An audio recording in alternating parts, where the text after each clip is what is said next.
Hello बच्चों, how are you all. Welcome on my YouTube channel the learning path. तो बच्चों, आज की क्लास में हम रीड करेंगे ICSE 8th class English literature और इंग्लिश रीडर बुक से चैप्टर 2 द ब्लू कार्बंकल, नीले रंग का डायमंड। तो बच्चों स्टार्ट करते हैं बिना टाइम वेस्ट किए, इसको सिंपल हिंदी में समझते हैं। The following extract is adapted from Sherlock Holmes mystery The Adventure of Blue Carbuncle by Sir Arthur Conan Doyle। तो ये जो एक्सट्रैक्ट है, ये जो स्टोरी है, ये ली गई है शर्लक होम्स से। उसकी कहानी the adventure of blue carbuncle, जिसे कि किसने लिखा है, आर्थर कैनन डायल ने। The story begins when the narrator doctor Watson. तो स्टोरी तब स्टार्ट होती है जब इसके नरेटर, जो कि कहानी को सुना रहे हैं, डॉक्टर वैटसन जिनका नाम है, visited his good friend and detective Sherlock Holmes. तो जो अपने अच्छे दोस्त और डिटेक्टिव शर्लक होम्स के घर जाते हैं, उसे विजिट करने, उसे मिलने जाते हैं। The detective's famous approach that uses logic and deduction comes into play when he tries to solve the crime। तो जो उसका दोस्त डिटेक्टिव है, शर्लक होम्स है, उसका फेमस तरीका क्या है काम करने का, वो लॉजिक्स यूज करता है और अनुमान लगाता है जब भी वो किसी क्राइम को सॉल्व करने का ट्राई करता है।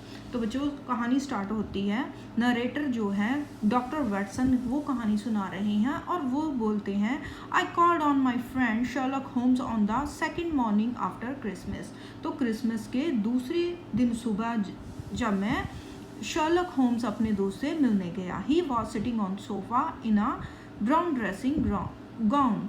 तो वो सोफा पर अपना ब्राउन ड्रेसिंग गाउन पहने हुए बैठा हुआ था। होल्डिंग अ पाइप, उसने एक पाइप पकड़ रखी थी, ये वाली पाइप बच्चों सिगार सी जो होती है, तो वो पाइप पकड़ रखी थी।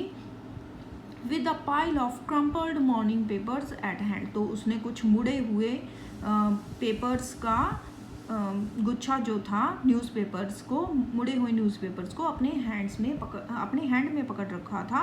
Beside the couch was a wooden chair. तो उस सोफा के नज़दीक एक साइड पर एक लकड़ी की चेयर थी। On the back of the chair hung a dirty worn hard felt hat. तो उस चेयर के बैक पर, उस चेयर की बैक पर एक टोपी टंगी हुई थी, हैट टंगी हुई थी, जो कि गंदी थी, फटी हुई थी और सख्त थी। अ लेंस एंड फोर्सेप्स ले upon the seat of the chair. तो चेयर की सीट पर एक लेंस, जिसे कि चीज़ों को, ऑब्जेक्ट्स को बड़ा करके देखते हैं, और फोर्सेप्स जो कि एक चिमटी सी होती है जिसके साथ चीज़ों को, ऑब्जेक्ट्स को पकड़ते हैं, तो वो पड़ी हुई थी। Obviously Holmes had hung the hat over the chair in order to examine it. तो इसमें कोई शक नहीं कि होम्स ने वो जो हैट थी चेयर पर इसीलिए टंगी थी ताकि उसे एग्जामिन कर सके। Perhaps I interrupt you, I said. शायद मैं तुम्हें इंटरप्ट कर रहा हूँ, तुम्हारे काम में बाधा डाल रहा हूँ, मैंने कहा। Not at all, I am glad to have a friend with whom I can discuss my result, said Sherlock. तो शर्लक ने कहा, अरे नहीं, मुझे तो खुशी है कि मेरे पास एक ऐसा फ्रेंड है जिसके साथ कि मैं अपने रिजल्ट्स को डिस्कस कर सकता हूँ। The matter is an ordinary one, he continued. उसने कहा, साधारण सी ही बात है कि जो वो एग्जामिन कर रहा था उसके बारे में बात करनी स्टार्ट करता है। वो कहता है कि साधारण सा ही मुद्दा है, but there are some points of interest in, but इसमें कुछ पॉइंट्स बहुत ही इंटरेस्टेड हैं, बहुत ही दिलचस्प हैं। I seated myself in the armchair and warmed my hands before his crackling fire. तो मैं उसके पास, उसकी आर्म चेयर पर बैठ गया एंड अपने हाथों को उसकी चटकती हुई आग से सेकने लगा, मीन्स वार्म करने लगा। Although it looks very ordinary, a deadly story और crime must be link to it, I guessed. मैंने गेस किया कि मैंने कहा, ठीक है, मैंने कौन है, डॉक्टर वैटसन ये बोल रहे हैं कि ये ऑर्डिनरी तो लग रहा है, चाहे ये ऑर्डिनरी है, पर कुछ ना कुछ इसमें डेडली स्टोरी या क्राइम जुड़ा हो सकता है। No, no crime laughed Sherlock, Sherlock ने हंसते हुए, शार्लॉक होम्स ने हंसते हुए कहा, नहीं नहीं कोई क्राइम नहीं है।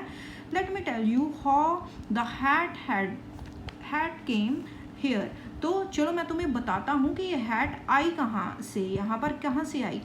It was 4 o'clock on Christmas morning, तो क्रिसमस की सुबह को 4 बजे थे।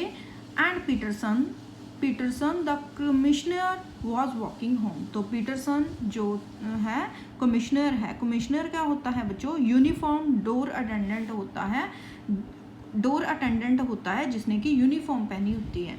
तो वो अपने घर जा रहा था। A tallish man carrying a fat goose was walking ahead of him on the road, तो उसके सामने कौन चल रहा था? एक लंबा सा आदमी जिसने कि एक मोटी गूज पकड़ रखी थी, वो उसके आगे आगे चल रहा था।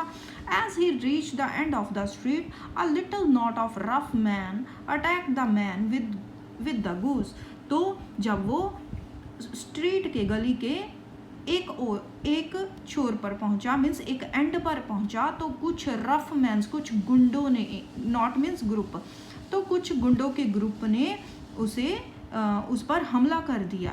किस आदमी पर? जिसने की गूज पकड़ रखी थी।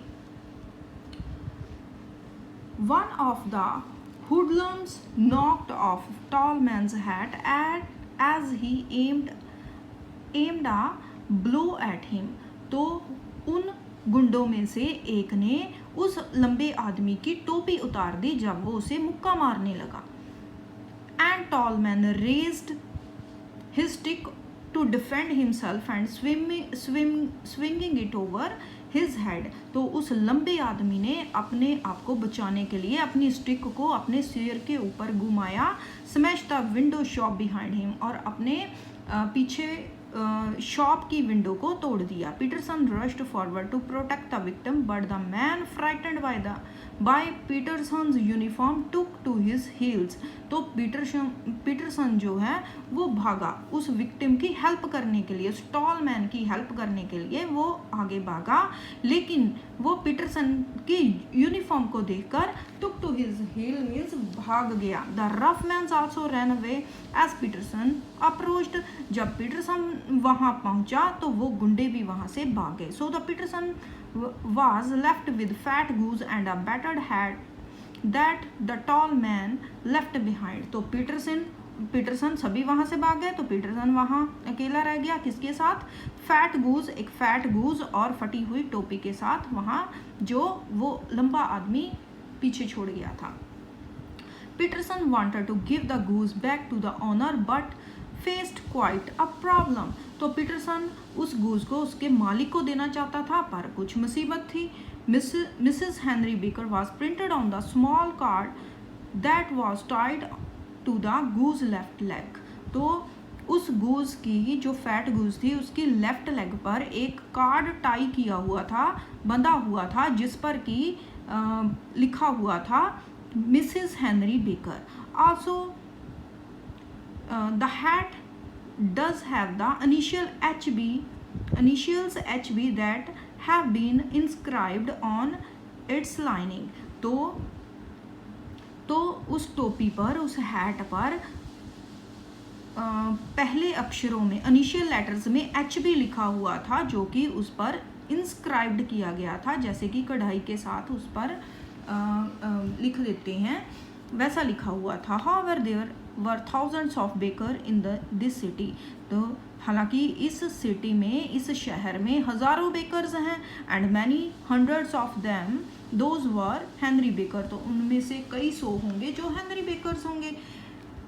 Peterson brought both hand and goose round to me on Christmas morning as he knows such problems interest me, तो पीटरसन उस हैट और गूज को उस क्रिसमस की सुबह को मेरे पास ले आया, जैसे कि वो जानता है कि ऐसी प्रॉब्लम सॉल्व करने में मुझे इंटरेस्ट है। The goose we kept until this morning, तो इस सुबह तक हमने उस गूज को रखा। When it seem to be going bad, जब तक कि हमें लग नहीं गया कि वो ख़राब होने जा रही है। Peterson will have it cook today, तो पीटरसन आज इसे पकाएगा। I thought that I had keep the hat with me. तो मैंने सोचा कि इस हैट को मुझे अपने पास रखना चाहिए। Did you advertise the papers so that the owner can claim the hat. क्या तुमने हैट का कोई एडवर्टाइजमेंट दिया ताकि उसका ऑनर उसे क्लेम कर सके। तो ये डॉक्टर वैटसन बोल रहे हैं। नो नहीं। Then how will you know who is owner who the owner is. तो फिर तुम्हें कैसे पता चलेगा कि इसका ऑनर कौन है। We know what we can deduce from the hat. चलो देखते हैं हम इस हैड से क्या अनुमान लगा सकते हैं। But you are joking, I don't see what you can deduce from this battered hat. लेकिन तुम मजाक कर रहे हो। मुझे नहीं लगता कि तुम इस फटी हुई हैड से क्या अनुमान लगा सकते हो। हेयर्स माई लेंस। ये रहा मेरा lens. You know my methods. तुम्हें मेरे काम करने के तरीके पता है। What can you gather about the man who owns this hat. तो तुम बताओ कि तुम क्या अनुमान लगा सकते। तुम इस हैट से इसे पहनने वाले इसके ओनर का क्या अनुमान लगा सकते हो। I took tattered object in my hands and turned it over rather रॉफली। तो मैंने उस फटे हुए ऑब्जेक्ट को अपने हाथों में लिया, उसे घुमाया, टर्न्ड इट ओवर रैदर रॉफली। तो उसे बड़े अफसोस के साथ, रॉफली मीन्स अफसोस के साथ, इधर उधर देखा, घुमा कर देखा। It was a very ordinary black hat and usual round shape. तो वो बहुत ही साधारण सी ब्लैक हैट थी और गोल आकार की थी, हार्ड थी and much the worse for wear. और उसे बहुत पहना गया था, यूज़ किया गया था। The lining had been of red silk. उसकी लाइनिंग रेड सिल्क की थी। But had lost its colour. लेकिन उसका रंग उड़ गया था, उसका रंग खो गया था। There was no maker's name but as Holmes had remarked. उसमें उसके बनाने वाले का कोई नेम नहीं था, लेकिन जैसा कि होम्स ने कहा, the initials HB were scrolled upon one side. तो उसकी एक साइड पर पहले अक्षरों में HB लिखा था।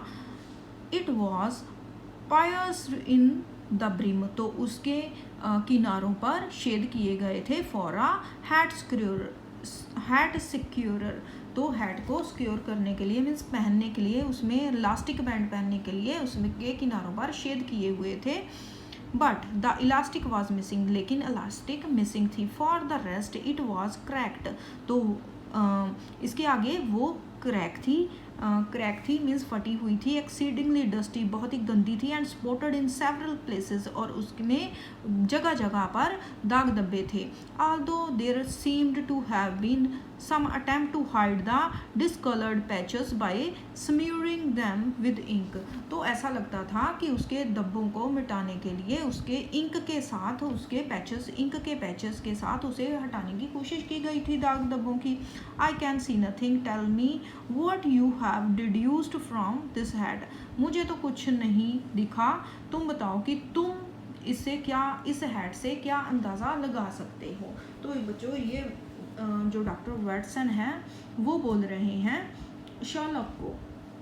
Holmes looked thoughtfully at the hat and said. तो होम्स ने सोचते हुए हैट्स की तरफ देखा और कहा, the man leads a sedentary life and is quite clever. तो जो आदमी है, इसे पहनने वाला आदमी है, वो बहुत ही सेडेंटरी मीन्स साधारण सी लाइफ जी रहा है एंड इज़ क्वाइट क्लेवर, और वो चालाक है। He is middle aged and is not in good physical condition. वो मिडल एज्ड आदमी है और उसकी फिजिकल कंडीशन मीन्स बॉडी की कंडीशन भी ठीक नहीं है। His hair is grey. तो उसके बाल सफ़ेद हैं। And he puts lime cream in it. और बालों में लाइम क्रीम लगाता है। He was rich but is now no longer too. वो कभी अमीर था लेकिन अब नहीं है। Holmes had a few other such details about the man. I was astounded। तो होम्स के पास ऐसी कुछ और भी डिटेल्स थी, लेकिन मैं कंफ्यूज था। I must be very stupid, Holmes, for I am quite unable to follow you।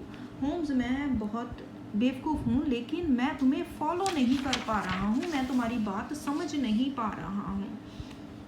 For example, जैसे कि how did you deduce that he is clever from his had. तो जैसे कि तुम्हें कैसे अनुमान लगाया कि ये इस हैड से तुमने कैसे अनुमान लगाया कि वो क्लेवर है। Well the head is very large so he must have some brains. तो ये शर्लक होम्स बोल रहे हैं कि देखो कि जो हैट है वो बहुत बड़ी है, इसका मतलब है कि उसमें दिमाग भी बड़ा होगा, उसमें कुछ ब्रेन होगा। ठीक है, तो जिनका सर बड़ा होता है तो उनका ब्रेन भी बड़ा होता है, इसलिए शर्लक होम ने अंदाज़ा लगाया कि वो चालाक आदमी होगा। How do you know he has grey hair and uses lime cream. तो तुम्हें कैसे पता चला कि उसके हेयर जो हैं ग्रे हैं और लाइम क्रीम इस्तेमाल करता है। There is some fine grey hair on the lining of the hat, therefore his hair must be grey. तो हैट की लाइनिंग में कुछ ग्रे हेयर मिले हैं जिनसे कि पता चलता है कि वो ग्रे है, उसके वाल सफ़ेद होंगे। There is a fine whiff of lime from the hat. तो विफ होता है स्मेल, तो स्मेल जो इस हैट से लाइम की स्मेल आती है। So he must use lime cream, तो वो लाइम क्रीम यूज़ करता होगा। Holmes had a logical explanation for each of his deduction. तो उसके सभी अनुमानों के लिए, हर अनुमान के लिए होम्स के पास एक लॉजिकल एक्सप्लेनेशन थी। While Sherlock Holmes and I were talking, जब मैं और शर्लक होम बात कर रहे थे, Peterson rushed into the room. Peterson भागा हुआ कमरे में आया। He showed us a beautiful blue diamond that his wife had found in the goose. तो उसने हमें एक बहुत सुंदर ब्लू कलर का डायमंड दिखाया जो कि उसकी वाइफ को गूज में मिला था। Sherlock Holmes immediately recognized it as the beautiful gem that had recently been in the news। तो शर्लक होम ने उसे उसी वक्त पहचान लिया कि ये वही खूबसूरत हीरा है जिसकी कि अभी अभी न्यूज़ चल रही है। Holmes recalled reading about the theft. Holmes को याद आया कि उसने एक चोरी के बारे में पढ़ा था। It had been stolen from the countess of Morcar. तो ये किससे चुराया गया था? ये मार्कर की राजकुमारी से चुराया गया था। While she was staying in the hotel Cosmopolitan. तो जब वो कॉस्मोपोलिटन होटल में रुकी हुई थी। A plumber who had come in to set something. तो एक प्लम्बर जब कुछ ठीक करने आया था, right in the room had been, तो उसी कमरे में had been accused of the theft. तो उसे उस पर चोरी का इल्ज़ाम लगाया गया था। The Ryder and attendant at the hotel. तो होटल का एक अटेंडेंट जिसका नाम राइडर था, had given evidence मीन्स उसने गवाही दी थी that he had shown the plumber in, कि उसने प्लम्बर को अंदर देखा था। shortly before the stone went missing, जब वो हीरा गायब हुआ था। the countess was very fond of the gem। तो काउंटेस को वो हीरा, राजकुमारी को वो हीरा बहुत प्यारा था। and was offering £1,000 as a reward for its recovery।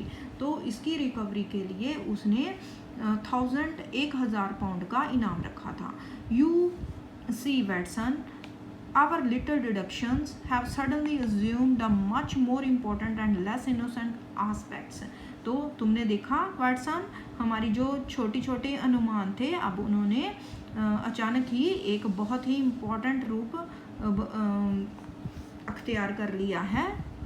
Said Holmes thoughtfully. तो होम्स ने सोचते हुए कुछ ऐसा कहा। The question for us to solve now. तो अब हमारे पास जो क्वेश्चन था जो हमने सॉल्व करना था, is the sequence of events leading from a referred jewel case at one end, जो कि सीक्वेंस था, सीक्वेंस को जोड़ने का क्वेश्चन था जो स्टार्ट होते थे जेवल केस से हीरे के गायब होने, to the crop of a goose in Tottenham Court Road at the other. तो जो जेवल केस से हीरे के गायब होने से लेकर उस गूज के कॉर्प में उस हीरे के मिलने के जो भी सीक्वेंस थे उसके बिटवीन, तो वो हमें ढूंढने थे। तो वो गूज कहाँ मिली थी? In the Tottenham Court Road eight other and, तो जो टॉटनहम कोर्ट रोड पर मिली थी। तो इन सभी सीक्वेंस को अब जोड़ना था। The first step Holmes took was place the following advertisement in the paper. तो पहला जो स्टेप था, होम्स ने क्या किया, इस एडवर्टाइजमेंट को न्यूज़पेपर में छपवाया। Found at the corner of Goose Street a goose and a black felt hat. तो क्या मिला है? गूज स्ट्रीट में एक गूज और ब्लैक हैट मिली है। Mr Henry Baker can have the same. Mr Henry Baker इसको पा सकते हैं by applying at 6:30 this evening at 221 B Baker Street. तो बेकर स्ट्रीट 221 बी में आकर जो मिस्टर हेनरी बेकर हैं इसे पा सकते हैं 6:30 इस evening. This brought Baker to Holmes. तो इसे बेकर जो था उसे लेने के लिए होम्स के पास आया। And after a little conversation, तो उसे छोटी सी बात करने पर पता चला, इट बिकेम क्वाइट क्लियर, तो ये साफ हो गया दैट ही वॉज इनोसेंट, कि वो इनोसेंट है। So Holmes give him a fine goose to replace the one he lost and sent him off very happy and contented. तो जो होम्स थे उन्होंने उसे उस पुरानी गूज की जगह पर एक फाइन गूज, बढ़िया सी गूज दे दी और वो खुशी से वहाँ से सेटिस्फाई होकर चला गया। The next step was to trace the seller of the goose. तो अगला स्टेप था कि गूज के सेलर को ढूंढना था। Some questioning of Mr Baker led us to the seller Mr Breckinridge. तो मिस्टर बेकर से बात करने पर हमें मिस्टर ब्रैकनरिज जो उसका सेलर था उसके बारे में पता चला। A little conversation with him and we found Mr Baker's goose for Christmas had come from a lady called Mrs Oxford from Brixton Road. तो मिस्टर बेकर, तो उससे बात करके हमें पता चला कि जो मिस्टर बेकर को गूज क्रिसमस पर दी गई थी वो कहाँ से आई थी? वो एक लेडी मिसेस ऑक्सफोर्ड जिसका नाम है, जो ब्रिक्सन रोड पर रहती है, वहाँ से आई थी। As Holmes and I were making plan to contact Mrs Oxford. जब मैं और होम्स प्लान बना रहे थे मिसेस ऑक्सफोर्ड के कॉन्टैक्ट करने के लिए, we heard a hubbub near Mrs ब्रैकनरिज।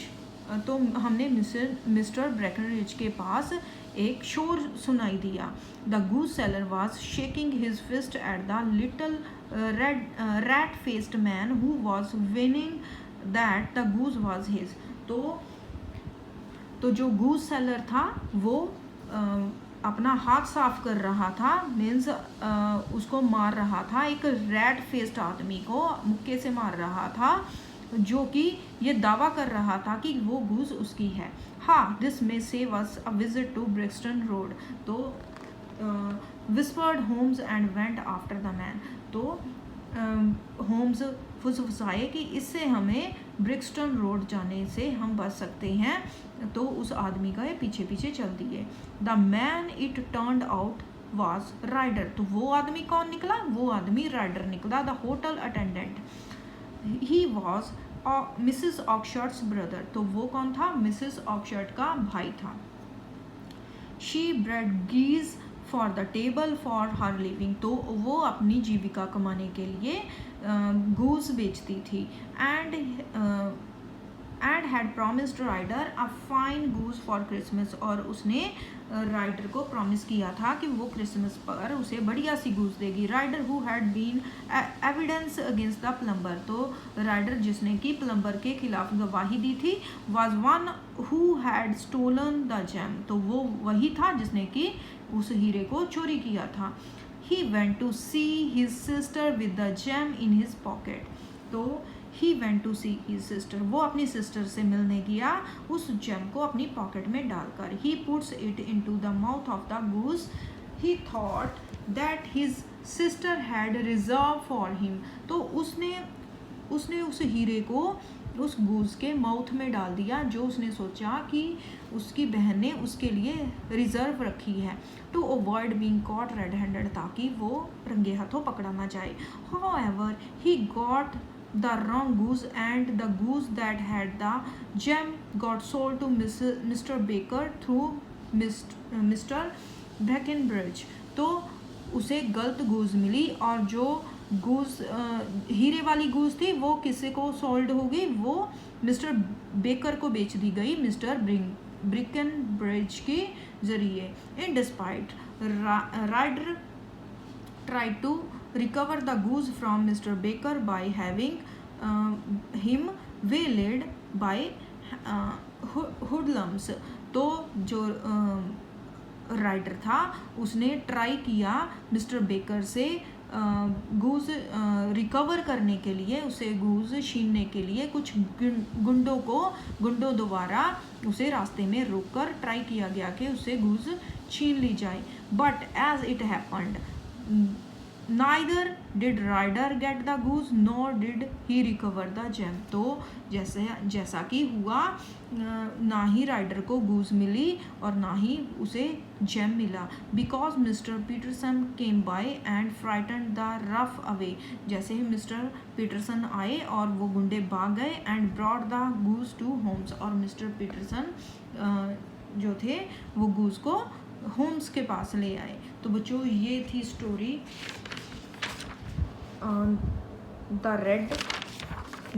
Blue carbuncle. I hope कि आपको ये पूरी स्टोरी समझ आ गई होगी और इसमें से आने वाले किसी भी क्वेश्चन का आप आसानी से आंसर दे सकते हो। तो बच्चों अगर आपको मेरा कंटेंट यूज़फुल लग रहा है, आपको हेल्प मिल रही है, तो प्लीज़ चैनल को सब्सक्राइब करें, वीडियोज़ को लाइक करें, अपने फ्रेंड्स के साथ शेयर करें। Thanks for watching.